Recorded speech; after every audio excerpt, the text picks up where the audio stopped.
vamos falar sobre mídia e educação. O assunto foi discutido no primeiro Fórum de Mídia Livre, no último fim de semana, no Rio de Janeiro. Jornalistas, acadêmicos, estudantes e profissionais participaram do fórum, que debateu os desafios para a democratização da comunicação no Brasil. A entrevista é com o jornalista Altamiro Borges. A qualidade é apreciável no mundo inteiro, né? Você pega a teledramaturgia brasileira, é exportada para o mundo inteiro. O problema é que ela é muito concentrada. Sempre em movimento, a audiência pública discutiu a tentativa de privatização da Orquestra Sinfônica de Minas Gerais. Educação e mídia são temas cada vez mais próximos. Esse debate se ampliou nos últimos anos com a participação de diversos setores da sociedade. O assunto foi discutido no primeiro Fórum de Mídia Livre, no Rio de Janeiro, no último fim de semana, e a equipe do Extra Classe também esteve lá. O debate em torno da necessidade de democratizar a informação atraiu centenas de jornalistas, acadêmicos, estudantes e profissionais da área de comunicação que participaram do primeiro Fórum de Mídia Livre, nos dias 14 e 15 de junho, no Rio de Janeiro. A equipe do programa Extra Classe também esteve lá. Entre as ações definidas no fórum está prevista uma campanha nacional pela democratização das verbas publicitárias públicas. O fórum propõe também promover políticas públicas de incentivo à diversidade da informação. Ivana Bentes acha que essa discussão merecia mais espaço dentro das universidades. Os currículos atuais dos cursos de comunicação estão muito engessados, que não contemplam essa ideia do mediativismo, de uma formação para a mídia, no sentido de pensar numa criação de outros mercados de trabalho que não o para a mídia tradicional. Renato Rovai, editor da revista Fórum e um dos organizadores, acha que o Fórum de Mídia Livre cumpriu seu papel. Nós somos um grupo de marimbondos, né, que atuamos de forma não organizada, mas se viermos em alguns momentos tentar chamar atenção para a nossa existência, podemos ser mais fortes que os grandes rinocerontes midiáticos, porque eles são pesados, né? Apesar de grandes, eles são pesados, eles se movimentam em ações muito, em geral, violentas, e eles não têm a vitalidade que os marimbondos em grupo podem vir a ter, que é o que esse nosso espaço de construção de movimento pode gerar. O diretor do Simprominas, Marco Eliel, ressalta a necessidade de ampliar a discussão sobre esse tema. Dá uma visibilidade do que está sendo feito, do que está sendo produzido em termos de mídia livre pelo Brasil afora, né? Então são videomakers, são blogueiros, é toda uma linguagem diferenciada da mídia padrão e que está incluindo uma série de pessoas, uma série de demandas sociais nesse novo formato de mídia. Nessa escola em Belo Horizonte, a democratização da informação é experimentada na prática pelos alunos. Eles criaram o projeto Infocult, que estimula a leitura crítica dos jornais e a produção de textos usando uma linguagem mais atraente e criativa. Toda semana eles escolhem uma reportagem ou artigo de jornal ou revista e fazem uma análise de conhecimento do vocabulário, além de produzir uma resenha sobre o tema abordado. Depois de pronto, o material vai para o Infocult, além de ganhar as páginas de um jornal semestral. Através desse projeto, o aluno é levado a se informar, ele é levado a buscar no cinema coisas interessantes, assuntos interessantes da atualidade ou não. E ele é levado, sobretudo, a refletir sobre aquilo que ele lê, sobre aquilo que ele vê. Ao escrever resenhas críticas, por exemplo, ele tem de não só relatar o que ele viu, o que ele leu, mas também a opinião dele sobre aquilo. Pelo entusiasmo que eles mostram ao falar do projeto, o Infocult pode ser considerado um sucesso.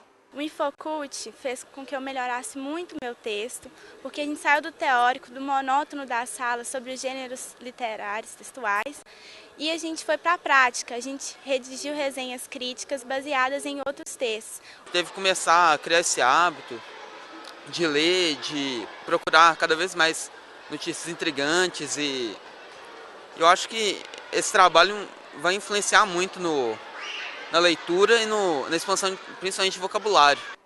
É a mídia livre, trazendo conhecimento e abrindo novos horizontes para toda uma geração de estudantes e trabalhadores da educação.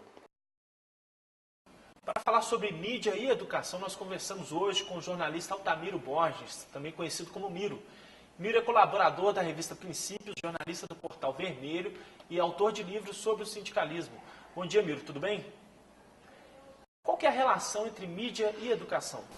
Acho que a mídia tem um papel muito grande na sociedade, a capacidade de influenciar a sociedade é muito grande. Esse complexo de mídia que vai de jornais, revistas, rádio, televisão, entretenimento, cultura, todo esse complexo midiático pode manipular uma sociedade, mas pode também ajudar a educá-la, né? Pode ajudar a ter senso crítico, né? Em especial, por exemplo, nesse campo que nós estamos aqui, a TV. Hoje no Brasil nós temos mais aparelhos de televisão do que geladeiras, né? 97% dos lares brasileiros têm televisão. Se a televisão não for bem utilizada, né, ela acaba cumprindo o papel de deseducar a sociedade, desinformar a sociedade. Ou seja, mídia é fundamental no processo de educação de uma sociedade. Agora, Miro, o que os educadores podem fazer para terem uma leitura mais crítica desse conteúdo que sai nos meios de comunicação? Eu acho que o professor, pelo trato com a juventude, pelo trato com a adolescência, o professor ele teria um papel, inclusive, de alertar para isso. Alertar, olha, não aceite as coisas como se elas fossem neutras, como se elas não tivessem enviesadas por interesse. Veja as coisas de forma crítica. Nós estamos tendo em alguns estados da federação uma experiência muito interessante, a partir de comunidades de base, a partir de associações de moradores, que é a constituição de núcleos de análise da imprensa, núcleos de análise da mídia, né? Então pega uma reportagem de um jornal, né, de um telejornal e faz análise, tenta entender o que está se falando, né, a partir de uma visão crítica. Nós não podemos ser manipulados pela mídia, né? Nós temos que ter senso crítico sobre o que a mídia transmite. Miro, a FENAGE, a Federação Nacional de Jornalistas, levantou a bandeira aqui. Sem democratizar os meios de comunicação, não haverá democracia no Brasil. Então, quais são as formas, na sua opinião, de democratizar a comunicação no país? Acho que a FENAGE tem tido um papel importante nessa luta, junto inclusive com demais movimentos que nasceram na sociedade brasileira. Fórum Nacional de Democratização das Comunicações, esse coletivo Intervozes, que é uma moçada jovem com uma visão muito interessante sobre mídia brasileira. Bandeiras têm sido levantadas. Eu acho que uma bandeira importante hoje é essa bandeira de discutir as próprias concessões públicas para as emissoras de radiodifusão, seja rádio, seja televisão. Discutir. A TV e a rádio no Brasil estão cumprindo o papel constitucional? A TV e a rádio no Brasil ajudam na educação da sociedade? A TV e a rádio no Brasil ajudam a estimular a cultura nacional? A TV e a rádio no Brasil ajudam a estimular a produção independente? Porque isso é o que está na Constituição. Nós somos regidos pela Constituição. A mídia não está acima do Estado de Direito, nem da Constituição, nem das leis. Outra bandeira importante é ver como o Estado também estimula mais produção, né?